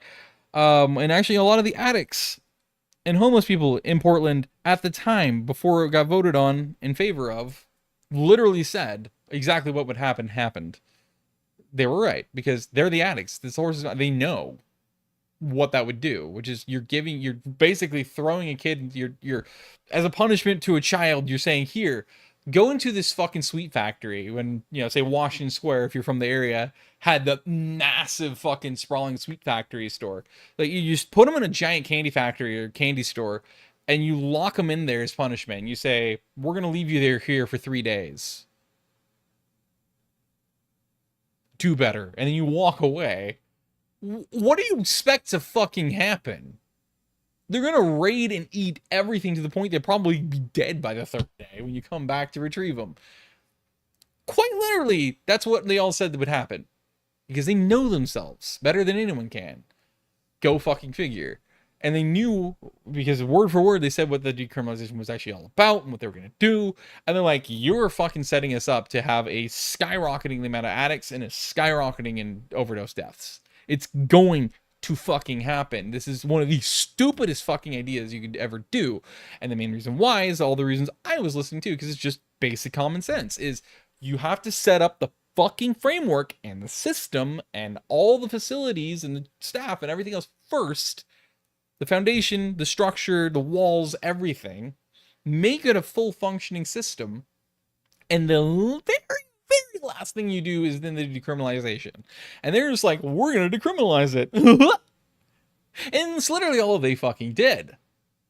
Literally. They claimed it was to fund to do everything else, and instead they lied, and then it just ended up decriminalization. That's all they did, and then they just didn't do anything else the whole time. And that's why it was repealed, because it that people at least lived experience, we know how bad it got. And it was infuriating. And it was also not as promised. And yet, go fucking figure. They still lied about it and tried to indirectly claim it was because of Measure 110 decriminalization that, oh, we are overdose deaths went way the fuck down. They did not. They skyrocketed. Not just overdose deaths, overdoses in general skyrocketed. That's why, like, during the pandemic and after, especially once Measure 110 went into effect, oh my god, the not just the police departments and the EMS, the paramedics and all that, the fire department, you literally had just normal everyday people in the Portland area scrambling to desperately find a resource or a source of fucking Narcan because of how constant it was that you could walk out your fucking door of your apartment to go to work at the, you know, cross the street to get your bus or something, and there would be a fucking person overdosing on some fucking drug again. And it's just, it was like a near daily thing it became, to where like it didn't matter where you were. You used to be pretty isolated to like the various neighborhoods in Portland, right? Especially Hollywood, Gateway, and obviously fucking Old Town, and then the district around PSU. All the most infamous places. And it was always like that. It was kind of isolated to these pockets. And then the 99 corridor in downtown, well, really not downtown, it's just the 99 corridor in heart of Tigard. Actually, if you're going to go further out. But that's like as far west/south or outside of Portland proper it got. Not including Gresham, because that's an obvious one if you know anything about the Portland area. That's the reason why it's called Metham. But anyway. And it's been like that for longer than I've been alive, by the way, including the Tigard aspect. But you have, and again, I know that very well because my brother Nathan also lived in the 99 corridor for the other half of his adult life, which is at least slightly more than half my life by a handful of years. Yeah. And then also you drive through that area enough, or you shop in that area enough, because we used to always go to that Winco for some reason over there in Dartmouth, and you would see it. Like, you just drive by and like, there's a fucking drug den. Woohoo! You know, it's just like just right there on the fucking side of a main thoroughfare. It's like, great, cool. You look down off of the, you know, the little bridge/embankment thing over the Greenway, the Faneuil Creek Greenway and stuff like that, and the railroad tracks there in the heart of Tigard on the 99 corridor, and you can just look, especially to the, was that north? You look to the north and off of it, and you just see fucking, so opposite downtown, and you just see like meth houses all over the place, and it's like, cool, welcome to Tigard. It's fucking stupid. It's so dumb. You always see people tweaking because it's along the corridor, because again, same thing. You have all those like houses that were literally for mainly disabled people that are mentally disabled predominantly, because Luke Dorf is out there, based out of there. I don't know if it still is headquartered there in that one little tiny building off of Greenberg.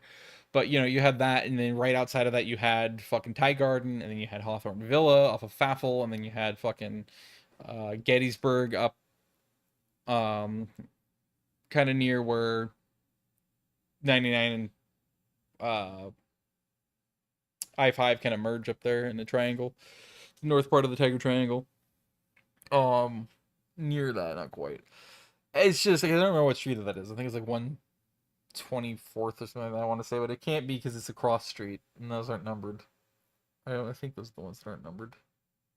Maybe they are. No, those are the ones numbered, right? I don't fucking remember. It's north-south ones that are numbered. I don't remember. Anyway, the point is, it's a mess. It always has been. But anyway, the point is that then from there, you get the Measure 110 passing during the pandemic, and then all of a sudden, it didn't matter where you were in the Portland area. It was everywhere. Like, almost every single fucking day, you could walk out of our apartment and there'd just be another person either overdosed completely and dead, or near death overdosing and like having agonal breathing, or they were literally in the act of overdosing. They were kind of in the start portion of it, and it was obvious. And it's just like, oh my god.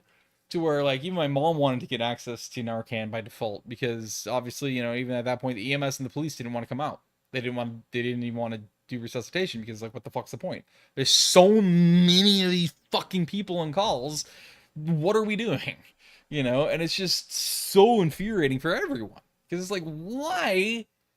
What is wrong with you? Why pass something that's all you're gonna do? Like, again, it just proves the performative nature of fucking sociopolitics and voters of Oregon. People here are fucking idiots. They just fucking don't actually give a fuck. They just want to think what make people think they give a fuck by being performative and performing like they do. They want to look like they do. They want to sound like they do, but they don't. Because, you know, probably the usual excuse, right? Oh, I'm too busy. I have to work. I need to sleep because I don't have enough time to sleep because I'm too busy. And oh, I have appointments. Or, oh, I'm always busy, busy, busy, busy. Shut the fuck up. I don't have time for that. I already have my own problems. In other words, you don't actually fucking care. At least be honest and fucking tell people, I don't care that you're dying of an overdose. I don't care about any of you because I already have a fucked up enough life. I already hate everything. My job already fucking takes all of my rest of my time. And then my free time's occupied by all these stupid other fucking things I have to do. Fuck you.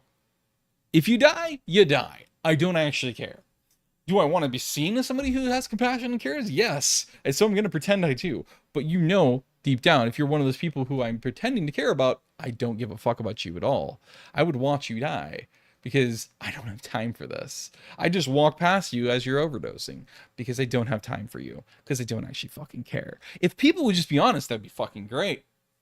And it would be like almost everyone would actually do that. They'd do exactly what I just gave an example of. They would say everything of those things if they were honest because they just want to perform and be seen and heard as this progressive minded great person who's so compassionate, altruistic. In reality, they're incredibly pessimistic and uncaring people.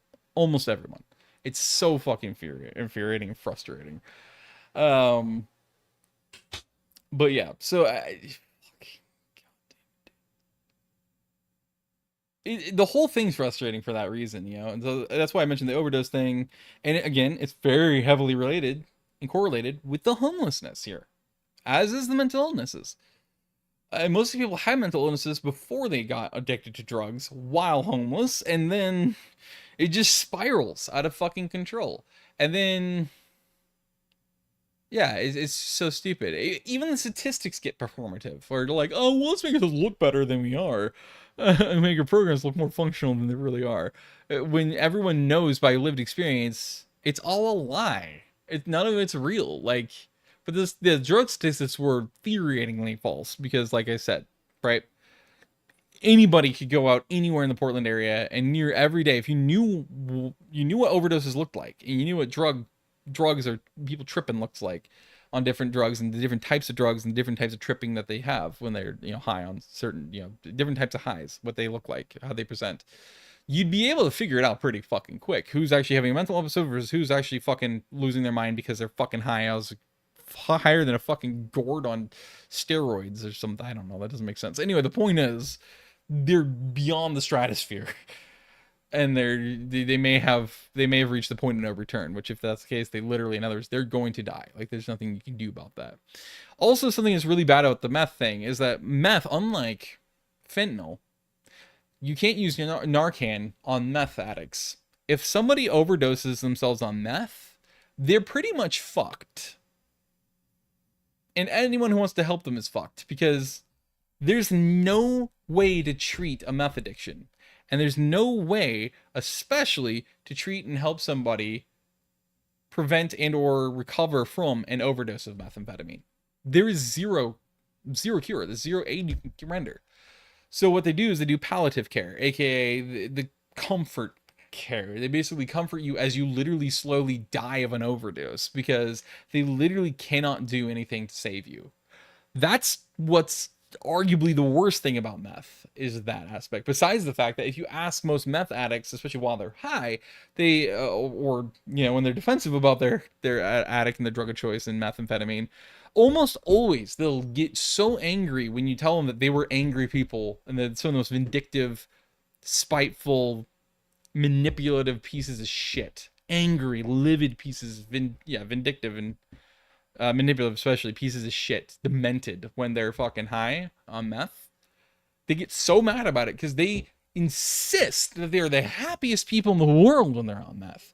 And they can, a lot of people, like my brother Nathan, right? They can have done a ton of other drugs. They never say that about those. It's meth that they always swear on their life that they're the happiest they've ever been.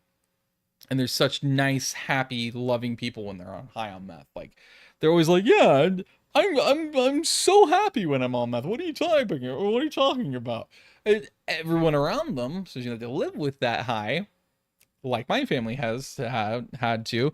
You quickly understand that like they're actually in the exact opposite of what they think they are, and there's no amount of fucking telling them that will ever convince them otherwise. Even in their aftermath, they're smart enough to know and identify, especially aftermaths repercussions. They're like, okay, yeah, you can tell, like, see the wheels turning, and you can see the disappointment. Like, yeah, it's true, but they'll never verbally admit it to themselves or anyone else because they don't want to believe it.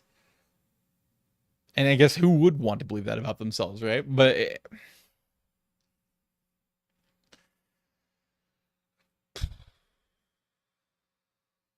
I tell you, I think also this statistic, by the way, actually, this graph really reflects that avoidance slash that self-sabotage that I talked about really early on, and then kind of some of the things I've alluded to here, because permanently housed, boom, boom, boom, boom, boom, boom, right? Seems pretty decent. But then look at these numbers. Move to inactive, meaning that I'm assuming, right, that they're not in the program slash in housing, right?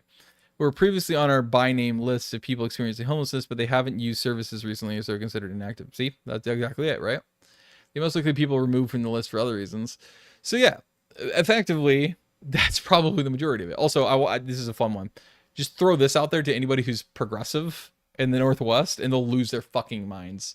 Because if you paid attention to any of those articles, or you've looked at them, whether you're doing this while you're watching this or whatever else, and you're looking at the articles I linked down below, or any of the other articles I didn't link because I thought that they were too oversimplified. Like Coins is like 2 seconds long. Fuck that. But KGW will name it week. Oregonian, which is also Oregon Live. Coin, KPTV, whatever one you look at, they keep emphasizing this point of like, oh, homelessness and evictions have most heavily impacted the blacks. It's always the black people. It's still so much racism. And it's like, if that was true, notice in October 2025, 53% of all homeless people were white. We're pale fools like myself. With 3-day-old sour cream left in the summer heat. Nice and pink mold beginning everywhere. Yes, that is what we are. And as you can see, yeah, it's still the majority of people. Sure, yes, the majority of people that live in the Portland area are in fact white. But still, notice, if you want to make it a race game, that's still a wild discrepancy. And so, even per capita, that's actually probably pretty much evens out between blacks and whites being homeless in the Portland area. It's damn close to evening out. It's fucking stupid per capita. It's fucking wild. Crazy shit. And notice the Asians, of course. But they're also the highest paid in the Portland area and have been for about 5 years now. And it keeps getting a bigger discrepancy between them and everyone else, which is ironically hilarious because you can make so many racial jokes there and it out of stereotypes or other cliches, and it wouldn't be wrong at all. Like statistically, the data and everything backs it up. This is fucking stupid. Indigenous, I read that as ingenious for a minute. Whoops. Yeah. Latin, Middle Eastern, North African. Like how they specifically say or North African. Very interesting. Pacific Islander, which is technically Polynesian. That's technically mostly Asiatic, if I recall correctly. White and then unnamed race and ethnicity. In other words, they did not specify what they identified as. Probably because it wasn't fucking important, go figure. So, which means they're kind of smart people. They realize that always talking about their race makes no fucking sense in the first place. This one I had here just because I thought it was fucking hilarious. Especially this discrepancy. Crime. Portland, Oregon rates as a city F in crime, as in there's tons of crime. But it also ranks A plus in safety. Wow, that makes total sense if you just don't think about it. People rate it that live here. They rate it as A plus in safety, but still F in crime. It's so fucking funny. And then actually in tune with that, by the way. Well, by the way, look at this fucking insanity. I guess it wasn't here. The fucking change between median home price from 2000 to now is fucking despicable. But this correlates the health of the safety rank of A plus and the crime ranking is F is hilarious, but also agrees with something here, which I find to be so funny. So median listing price year over year, obviously negative percentages means it's gone down in price, right? Yeah. Notice the largest, by far the largest decline in year over year median listing price is 21.5% decrease in the overall listing price of homes in 97006. I cackled my ass off when I saw that. I'm like, yep, that's exactly what I expected. Because I'm like, I bet that's because it has to do with all the fucking crime and all the other fucking petty issues and people problems we have out in this zip code. Because goddamn, because this is that zip code. And it's like, yep. Like even insurance policies, for the last 4 years, I think, 3 or 4 years, I think it's 3 years, have officially classified this zip code and also this neighborhood I live in as a high crime neighborhood and zip code / area. So as a result, that means your interest rates, not interest rates so much as your total fees, your total cost for your insurances skyrockets, especially car insurances seem to go through the roof. Ironically, I've actually had the lowest car insurance I've ever had in my 3 years now of driving this year by a substantial amount of $570, I think it is, for this policy. I think it's $571 for this policy period. It's still stupidly egregious, but way better than the nearly $1,000 I paid the first policy period. Fuck my life. But yeah. And a large part of that's probably that, and plus apparently the older your car is, the more they charge you for insurance, which makes zero fucking sense. It literally makes zero sense. Like there's no logic to that, but what the fuck ever. Because especially considering older cars were way safer, they were way more overbuilt, they're way more reliable than anything, especially 2000 and beyond is and ever will become again. But yeah, I loved seeing that. I'm like, that's fucking funny. And then actually I went from there to this, and I saw the crime, the health and safety A plus, but the crime was F. Like, sure, that feels right. Yep. But also there's another discrepancy here that you can probably notice, which is that amenities and commute and employment and health and safety are all A plus. Housing's a B plus, right? But especially the employment. Employment's A plus.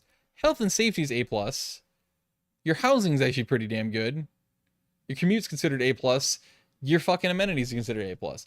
Each of these things, but especially the employment, the housing, and the health and safety, are the three statistics that are used the most to then piggyback off of, and then say that makes this area obviously way more livable and thus way safer, way healthier, infinitely less crime, way less poverty. Because crime and then poverty, both of those, like if you're poor, you're a criminal apparently. Like that's always been the weird correlation and statistic that they always give, is like this matter of fact, which obviously isn't true.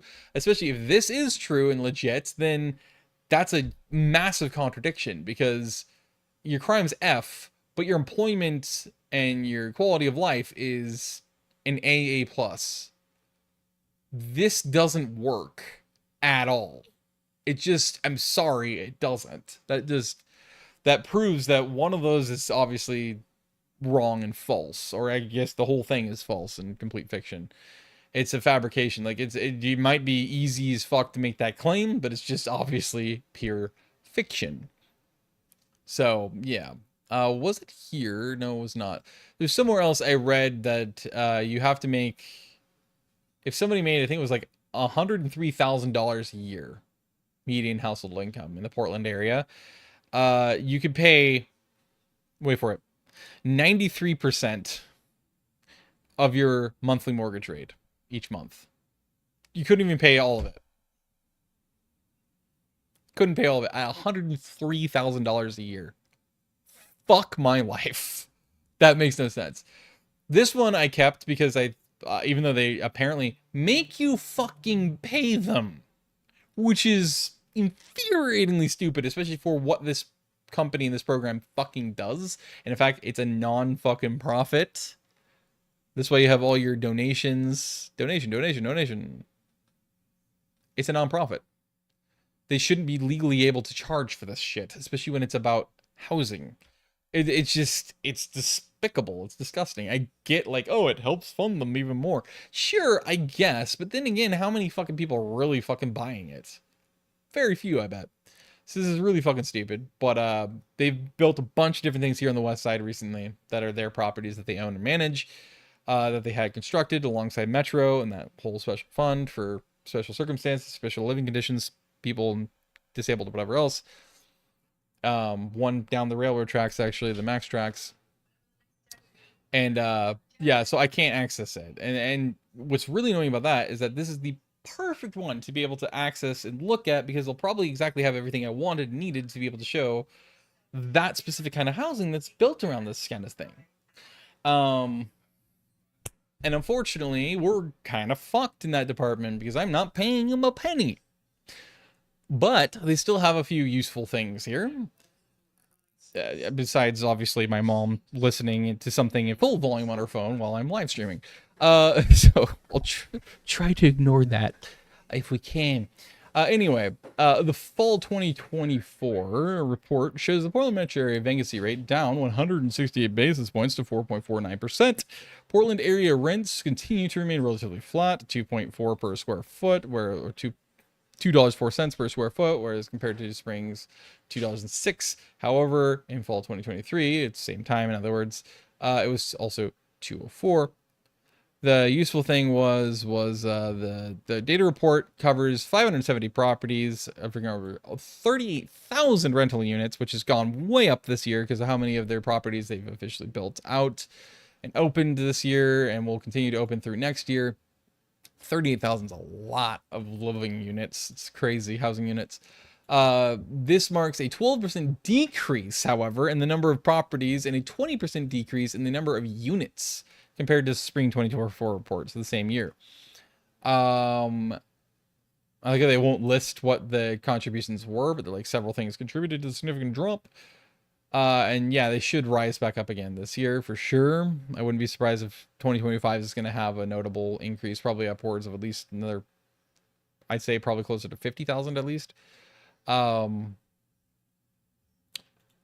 And then rental housing construction is slowed statewide with only 4,250 units currently under construction. Obviously this year that should have gone up a bit, I would assume. Although that's statewide. And I think Multifamily Northwest has at least 2 major properties that they started last year in Bend. Big communities. So that would argue that means that it was in the winter of last year, though. So I guess it wouldn't be included in that. Further declines are expected through 2026. Oh, interesting. So actually, no, they were expecting more declines. Interesting. This lack of new supply should reduce vacancy rates in the coming years. That's something that they probably shouldn't be too happy about, this group, because, again, you want to reach equilibrium. So basically, you want to build enough of this specialized property for low-income people, for disabled people, for mentally ill people, for immigrants, battered women, single moms, whatever else with their kids. You want to do that just to enough to where you have all your units filled, maybe except for a couple of thousand across the state. So that way, if and when there's more growth in those amount of people, you can now put those in there, and then you keep up this stock of an extra maybe 1,000 to 2,000 units across the state. So that way, you're always like 99% filled.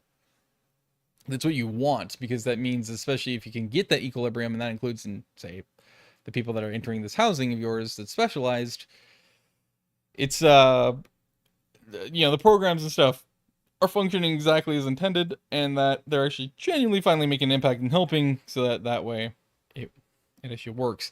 I like how this is for the fall of 2024, but then they also have this Thursday, April 17th at the report luncheon report. Okay.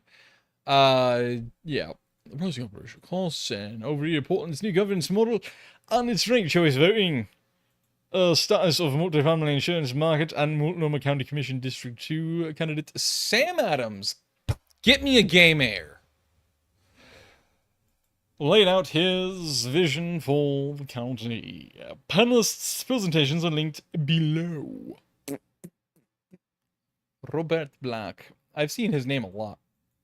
I think Robert Black, isn't that the guy who has a really fucking good talk at the University of Texas Austin, which technically isn't considered an official real university because it doesn't actually have a real... Oh, no, sorry, it's the University of Austin, I think is what it's called. Although it does show UT Austin, but then people say it doesn't exist, but technically there is a campus physical in Austin, so now I'm confused. Yeah, I don't know then. But anyway, UT Austin, whatever the fuck it is, the one that apparently doesn't exist because it doesn't have physical property or something like that. I think he's the guy who has a really incredibly informative and really cool perspective and like statistics and data that he has for, I can't remember what it was about, that I discovered accidentally and stumbled upon on YouTube like last year. It's really fucking cool. I think that's him. I think it's who Robert Black is. I might not. It actually could be a completely different person because those are both wildly common names, but I don't know. Anyway, yeah, but get me a gay mayor. God damn it. Never forget. That's what people never faggot. So clever. I'm not. That's what you always said whenever people went down and traveled when we had Sam Adams as mayor up here. That's what people always ordered when they went down to California. They go to a bar when they were from up here and they'd be like, "Get me a gay mayor." We're ordering a Sam Adams beer. It's so stupid, but I love it. It's so on brand, so up our alley. But yeah. So I figured I would showcase these things and talk about it. This didn't go as well as I wanted it to in terms of like just being concise and like shorter, still detailed and everything, getting like to the point. But that's what you get when you're highly attention deficit and very likely autistic. Which it sounds like hopefully I'll finally be able to find out officially and get a diagnosis, if so, next year. In 2026, which I'm genuinely looking forward to because I've been trying this for years to get that test, and you wouldn't believe what Obamacare or the rules that Obamacare has in Oregon is hyper restrictive, doesn't make any logical sense. It's really stupid. But anyway, sit back aside while I inhale my larynx. Yeah, ultimately I've said all I wanted to say, at least for the moment on this. Again, I'll probably find out like 2 weeks from now. I'm like, oh fuck, I meant to mention this, or oh damn, I should have mentioned that, or whatever. I should have shown this. I forgot about that, because I always do that. But yeah, just feel free to browse those links down in the comments, the description below. And again, this live stream is going to be up as a VOD as soon as YouTube processes it. Once I'm done with, once I end this stream, which is about to be now. Yeah. But yeah, it's just something that I am very impassioned about, if you could not tell, this kind of thing, especially the honesty aspect. I need real, genuine statistics, real honest data, real honest, like, from the horse's mouth, talks and emissions and everything else, so that we can get the real reality for what the hell's really going on. And also, again, my biggest frustration with this topic, being impassioned about it, is the fact that nobody ever fucking, besides, like I said, nobody ever asked the people they're actually supposedly trying to help and protect, which is especially infuriating, but nobody ever fucking stops to think to actually realize what the root causes of a lot of the problems are at the core of this issue, and then address those, and address them appropriately and completely, dedicated, never backing out, never removing funding, going all in, all hands on deck, like they need to. Because yes, we could have the Portugal model, which is not, obviously nothing's perfect, but it's really good. It's working really well in Portugal. It still is, somehow, despite all their other issues with like all this massive influx of immigrants and expats from the US and from Britain and from all these other places, from Russia and all these other places where they're moving in, to where they have a backlog that's years deep of filing through these people. They just can't get through it. They have other related issues. But yet somehow through that, and administrative issues, in other words, but yet somehow through that, this program has still worked. Their system has still worked for addiction treatment and all of that, with the decriminalization, again, coming last. If Oregon really was serious about that, they would have fucking, when they took all these like 4 or 5 or 6 different fucking trips to Portugal, they would have fucking actually asked them, how do you recommend we implement this? How did you implement it? And that would be the first question you ask is, how did you implement this? Explain to us step by step what the process was, how you kind of sold it to the voters, how you got the knowledgeable people you did, how you make it work still years now down the road. What were the steps you took to get to this point? Like, to make it fully open and official and go through, like, how long did it take you to get all your steps done? What was the order of the steps? That's the important common sense thing you're supposed to fucking do. They traveled there and they're like, oh yes, cool, yes. And then they posed in like these banquet dinners and all these fancy restaurants, Michelin star places, and then on the beach or whatever, and you know, and then they'd be there for like a week and a half, and then they fly home. And they do it again a few months to a year or two later, and they keep doing that, and it's like, fuck you guys, fucking fuck you, like, because they knew what they were doing, and they're like, oh yes, we're copying the Portugal model, we're learning from them. No, you're not, because you're doing what the U.S. always does. You're doing the exact opposite. You're like, what did you do? Let's do it in reverse order, and let's bastardize and corrupt it so much more to where we make it our own. AKA, they're going to just cut a bunch of corners, and they're going to cut a bunch of stuff out, and they're just going to go for this one thing. And it's usually in the reverse order, like I said. It's at the other end of the line where it's supposed to be. And it's so frustrating, because it's like, you're not helping anybody. If you really were serious about this, you would have asked those fucking questions, you would have written it down, you would have recorded it in audio, you would have recorded it in video, you would have an email them to you.